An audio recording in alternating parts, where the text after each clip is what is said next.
Los hemos visto caminar por las calles más concurridas. Suelen portar trajes, camisas blancas con gafetes. Pero, ¿quiénes son los mormones? En el siguiente video conoceremos a esta sociedad que se encuentra en Monterrey y cuáles son sus prácticas, así como las costumbres que suelen realizar. Aquellas personas que conocemos como mormones es una forma coloquial que se le ha llamado a la Iglesia de Jesucristo de los Santos de los Últimos Días, o la Sociedad de los Santos de los Últimos Días, SUD por sus siglas, una iglesia cristiana cuyo fundador fue Joseph Smith en Nueva York, Estados Unidos. Decidimos estudiarlos ya que pudimos observar cómo sus actividades y ciertas creencias conllevan a la limitación de sus emociones, y nos interesó cómo ellos interactúan con la sociedad. Para empezar, abordaremos el aspecto de aficiones y normas sociales establecidas por los mormones. Un fragmento que podemos rescatar de Martha Nussbaum sobre paisajes del pensamiento es el siguiente. Los seres humanos experimentan las emociones de forma modeladas tanto por su historia individual como por sus normas sociales. Las aficiones que experimentan es irrumpir en las leyes de castidad, es decir, tener relaciones sexuales antes del matrimonio. De igual manera, el daño hacia el mismo cuerpo por el consumo de drogas, bebidas alcohólicas y con cafeína lo consideran como algo de qué temer, debido a que el cuerpo es un elemento importante para la interacción en el mundo real y su ser divino. Como norma social establecen que deben sentirse felices en el momento de que un ser querido muera, siendo que se traslada a lo que ellos llaman el mundo celestial. Es un hecho que el hombre ha interactuado con los animales en su entorno natural. A consecuencia de la urbanización, estos dos seres se han distanciado. Pero, ¿existe una diferencia entre el hombre y el animal? Según la perspectiva de los miembros de esta iglesia, no existe alguna. A pesar de que haya diferencias intelectuales y racionales, ellos consideran que los dos son iguales, por provenir de un mismo omnipotente e infinito. Otro tema que podemos analizar sobre la sociedad SUD en Monterrey y sobre las fuentes de variación social. Martha nos explica que la vida humana representa algunas características invariables que son dictadas por la naturaleza de nuestro cuerpo y el mundo que habitamos. ¿Qué quiere decir esto?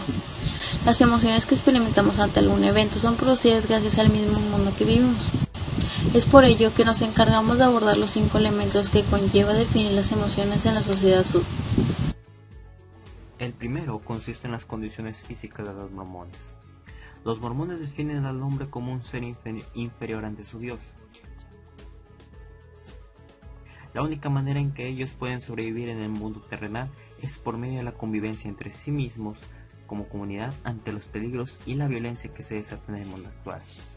Es por ello que empatizan tanto con los miembros de la sociedad como con personas exteriores a esta organización social. Son las creencias metafísicas y cosmológicas. La sociedad SUD considera que, al morir, se consigue un grado de felicidad en el alma, pero también tienen en cuenta que existen 4 mundos en los que las almas pueden habitar. El mundo celestial es el máximo de todos, ya que es destinado para todas las personas que obraron bien. El mundo terrenal es aquel en donde nos situamos, que se tiene la creencia que su Dios los arrojó a ese mundo. El mundo celestial es en donde residen las almas que no estuvieron apegadas al mormonismo. Y el infierno es en donde se encuentran todos aquellos seres que rompieron los mandamientos de Dios.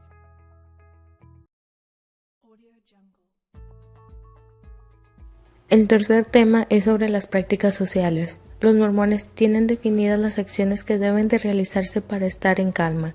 Una de ellas consiste en las normas de modestia, es decir, cómo se tienen que vestir.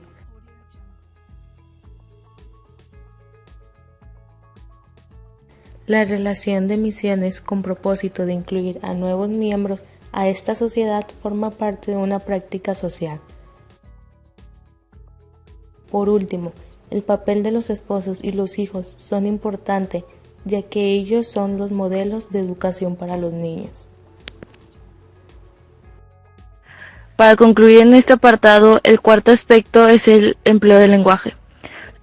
Los mormones, a diferencia de las demás personas, se caracterizan por no usar palabras altisonantes o para insultar a otros al comunicarse. Las palabras tienen un gran impacto al hablar, ya que no deben ser motivo de generar violencia o separación entre las personas. Los tipos de evaluación social y emocional forman parte también del estudio que hace Nussbaum en Paisajes del Pensamiento. Ella afirma que, si las emociones son valoraciones evaluadoras, podemos esperar que los puntos de vista culturales sobre lo valioso afecten a estas muy directamente. Lo anterior significa que existen maneras en que se puede justificar la experimentación de una determinada emoción. En el caso de la sociedad Sud, cuando una persona muere, la manifestación conductual que experimenta en este caso es la acción de llorar. A pesar de que ven la muerte como una etapa de transición, el hecho de perder a un ser querido conlleva experimentar un sufrimiento que se expresa con el llanto.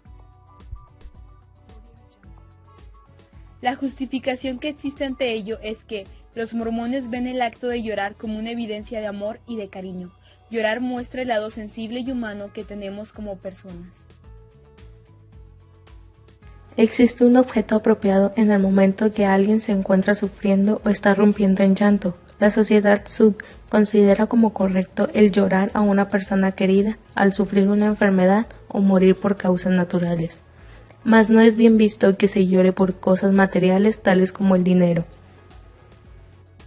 Por último, no existe una taxonomía emocional por el simple hecho que los grados de sufrimiento que pueden experimentar una persona tienden a diferenciarse entre los demás. Ahora hablaremos de la repugnancia y la vergüenza. En el ocultamiento del humano, la autora nos destaca lo siguiente: la vergüenza y la repugnancia ocupan un lugar destacado en el derecho. Los castigos humillantes alientan la estigmatización de los delincuentes, viéndolos como personas poco respetables. Uno de los actos que la Sociedad de los Mormones de Monterrey consideran repudiable es la poligamia y el adulterio, siendo que la familia es un organismo primordial. Consideran incorrecto que uno de los miembros contraiga una relación con el casado o que tengan relaciones con más personas. Si se encuentra a una persona infringiendo con estos, son expulsados de la iglesia, catalogándolos como modelos a no seguir.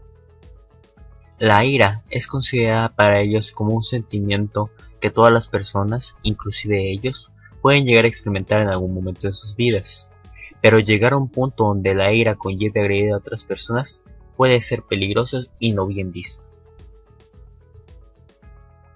La historia de la comunidad Sud también es una historia de establecidos y marginados. En el texto, las relaciones entre establecidos y marginados de Norman Elias nos menciona el siguiente fragmento. Los mecanismos de la estigmatización no pueden comprenderse adecuadamente sin analizar la imagen que una persona tiene de la posición de su propio grupo frente a otros grupos. La historia de los mormones se remonta en Nueva York, Estados Unidos. Sin embargo, en 1876 empezaron a migrar a México y establecerse en estados como Sinaloa y Chihuahua. En 1970 este grupo llegó a Nuevo León y en un futuro serían un estado que, al tener un desarrollo grande en cuanto a miembros pertenecientes a esta comunidad, formaría un templo en la ciudad de Monterrey. Actualmente estos miembros han pasado al grupo de establecidos al tener sus centros de reunión y su organización delimitados. Pero, ¿quiénes son los establecidos y marginados en esta sociedad? Los marginados son los no creyentes al no estar apegados a esta forma de vida, los pobres también. Y los establecidos son las familias generacionales sub, los miembros nuevos y los misioneros que en última instancia buscan la integración de los marginados a esta sociedad. La importancia del pobre es elemental en la comunidad mormona. Hay programas de inclusión social que buscan integrarlo para volverlo un establecido. El programa Ayuda Humanitaria ayuda a concientizar sobre esta problemática y a la donación de diezmos, que va dirigido en parte a este programa.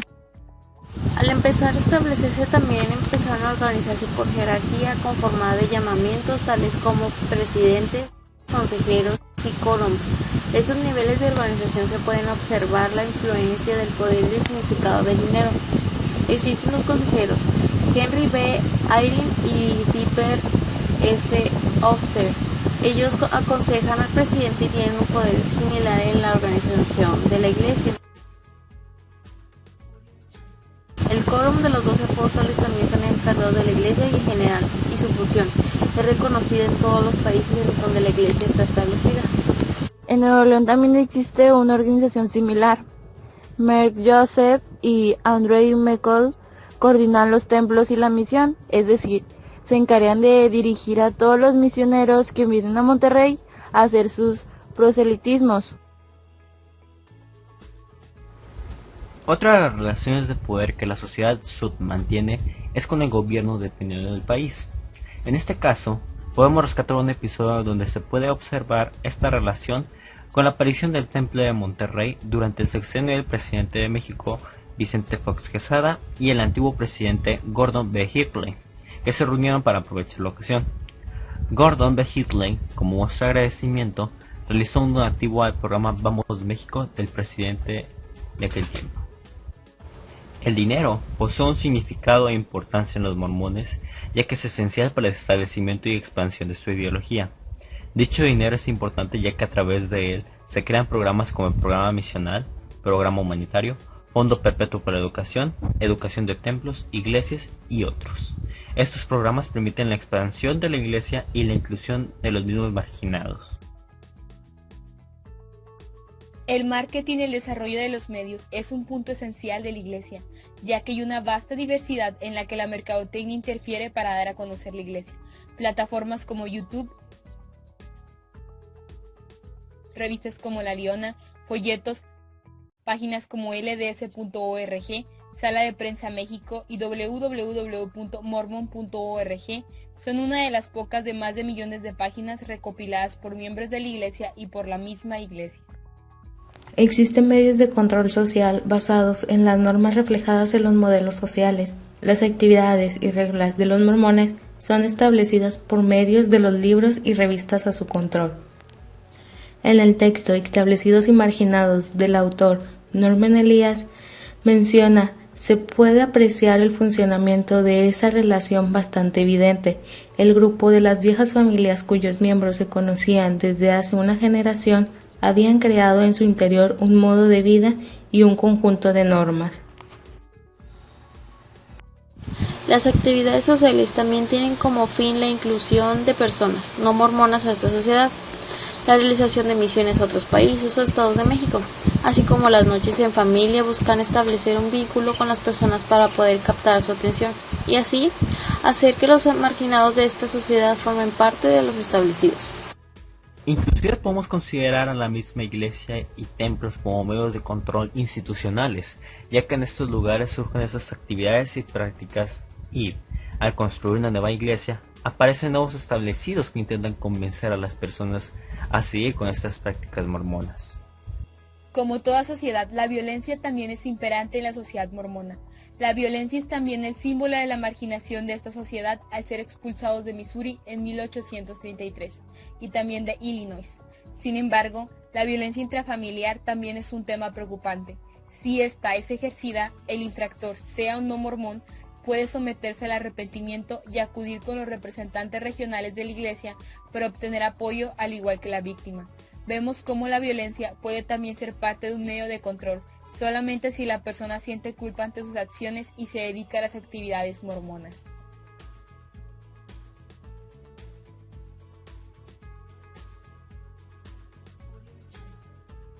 Una cita de Norbert Elias con la que podemos relacionar con lo anteriormente visto es la siguiente: pero cuando los grupos establecidos tienen que contar de alguna manera con los grupos marginados, es decir, cuando estos cumplen una función para aquellos, el doble vínculo empieza a operar más abiertamente.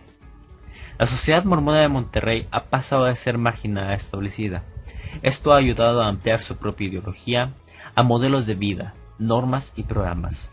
Todos los factores se pueden ver si se analiza con atención. Se puede observar la relación de poder en sus relaciones con el gobierno e incluso la política. El uso de los medios de comunicación y marketing para enseñar sus ideologías, la importancia del dinero para la creación de programas y la aplicación de la misma iglesia y la postura que tiene frente a la violencia es evidente en esta sociedad mormona que se encuentra en Monterrey.